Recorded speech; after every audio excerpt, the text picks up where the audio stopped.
거리에서 듣다 보니까 고무적이었어요, 사실. 오늘 제가 발제문을 갖고 왔지만 다 하지는 못할 것 같고요. 아까 이제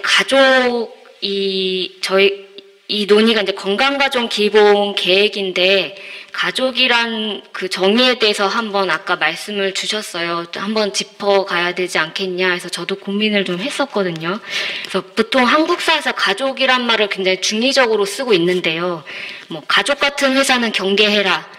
이런 말은 이제 무급노동이나 감정노동을 과한 곳이니까 알아서 피하라는 말로 쓰기도 하고, 그래도 가족밖에 없지 않냐 하면서 좀 이렇게 쓸쓸한 위로 같은 말을 전하기도 하거든요.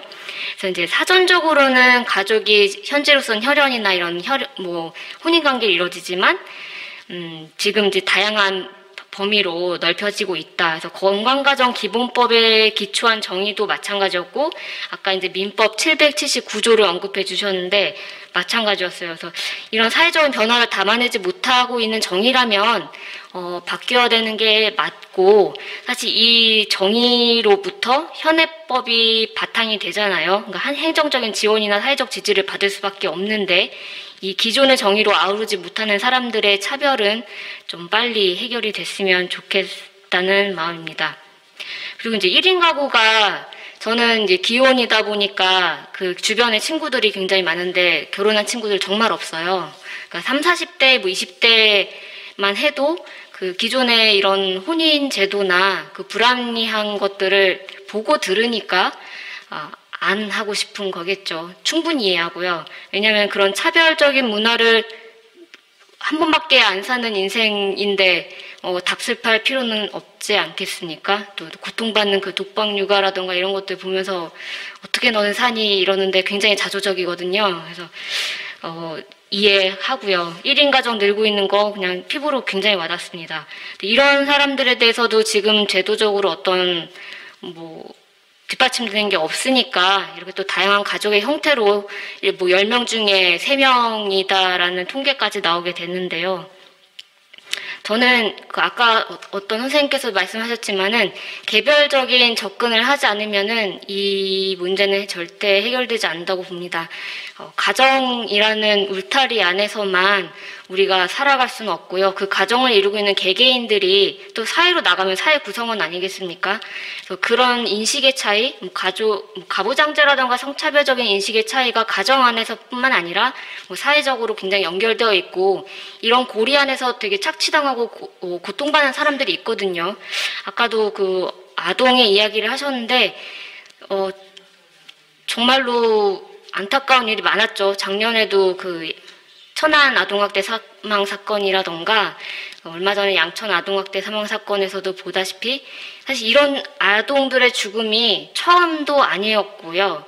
앞으로도 없을 일은 아닐 거라고 봅니다. 왜냐하면 지금까지 어떤 아동을 개별적인 존재로 바라본 국가가 아니었기 때문에 쉽게 말하면 어떤 짐 취급하기도 하고요. 쇠사슬에 묶는다거나 고문에 가까운 그런 학대를 이어온 나라에서 단발적으로 어떤 인식의 전환이 일어나지 않는 한 계속 될 거라고 보거든요. 근데 이런 아동학대 문제도 이 가족 구성원에 대한 사람들의 인식에서 비롯되는 게 아닌가 싶습니다. 가정의 일이라 그러면은 굉장히 그 개개인의 사사로운 일로 취급하기 마련이었고, 지금도 그닥 큰 차이는 없거든요.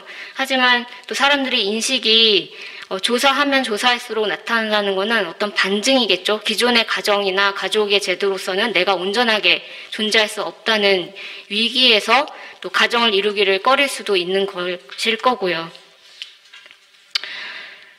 그래서 아동의 관점으로 보자면 이 사회는 되게 지속하기 어려운 사회가 맞습니다.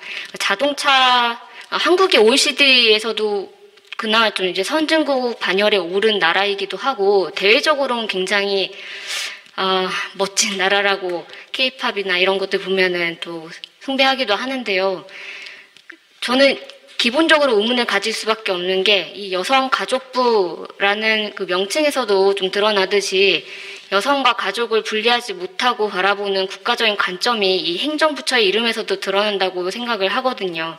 그러니까 여성을 가족 안에 들 수도 없고 또 가족의 일이 여성의 모든 일이 될 수도 없는데 왜 굳이 이렇게 붙였을까? 어떤 역사적인 맥락은 분명히 있으나 이 여성가족부란 이름 때문에 불필요한 논란을 야기시키고 아동이나 노인이나 굉장히 중요하죠.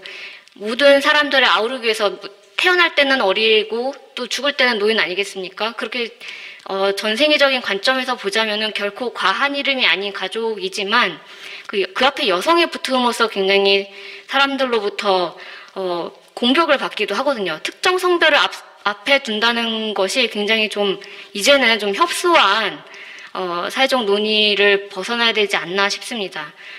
여성가족부도 영문으로 보면은 미니스트리 오브 젠더 이퀄리티 앤 패밀리잖아요. 저는 이 영문을 보고 굉장히 좀 한국 사회가 기만적이 아닌가. 대외적으로는 굉장히 성평등하고 젠더 평등 이야기하면서 한국에서 여기 계시는 패널 분들만 보더라도 여성 치중적이잖아요. 그러니까 가정의 일이 여성으로만 국한되는 게 어떤 대외적인 이미지나 보여주는 그런 이미지에서도 결코 무관하지 않다고 보거든요. 그래서 저는 좀 생산적으로 가기 위해서는 그 성평등이라는 이슈는 그러니까 대통령 직속으로 그 성평등위원회를 두어서 전 부처를 상대로 좀 가져가야 되는 기조라고 보고요. 여성가족부는 가족에서도 가장 좀 취약한 인권의 위치를 하고 있는 아동 청소년 가족부라던가 아동 청소년부로 하면 어떨까 생각을 해봤습니다. 근데 아까 이제 노인이나 여러 이제 약자들에 대한 입장에서도 이 가족이 굉장히 필요하지만 왜 아동이냐 하면 지금까지 아동이 제대로 이 정책적으로 다뤄진 적이 없는 것 같아요. 아이들이 사망하게 되는 그런 경위들이나 지금까지 무수히 이어져 왔던 죽음들 보면은 가족 안에서 분명히 차별적인 위치를 점유하고 있기 때문에 벌어지는 일들이었거든요. 그러니까 어떤 성별로 이 이슈를 나눌 수는 없다고 보고요. 여성이든 남성이든 다 어린 시절이 있지 않겠습니까? 그 어릴 때 보살핌이 쭉 전생이적으로 갔을 때에 온전하게 다른 사람을 돌볼 수 있다고 생각을 해요. 그래서 이 돌봄이란 관점이 서로 주고받는 것이다. 라는 것에 굉장히 동의를 하고요. 저도 이제 아이와 같이 살고 있지만 아이가 저에게 주는 또 어마어마한 그 감정적인 돌봄이 있습니다. 그래서 결코 수혜적인 입장으로만 이 사안에 접근을 할 수는 없는 것 같고요. 국가적으로 이 돌봄에 대해서는 뭐 포용국가 이야기도 하지 않았어요. 이 정부에서. 그래서 돌봄에 대한 적극적인 그 행정적인 그 점유가 필요할 것이라고 보고요.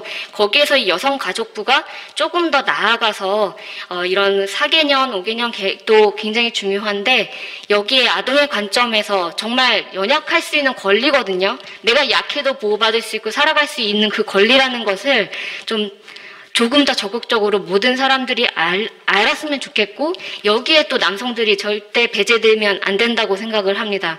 돌보는 관계에 있어서도 본인들이 충분히 역할을 수행해야 된다는 것을 여성가족부가 이야기하는 것보다는 아동 청소년 가족부가 이야기하는 것이 훨씬 더 설득이 되지 않을까 저는 좀 그렇게 생각을 하는 바이고요. 네, 여기까지 말씀 마치겠습니다.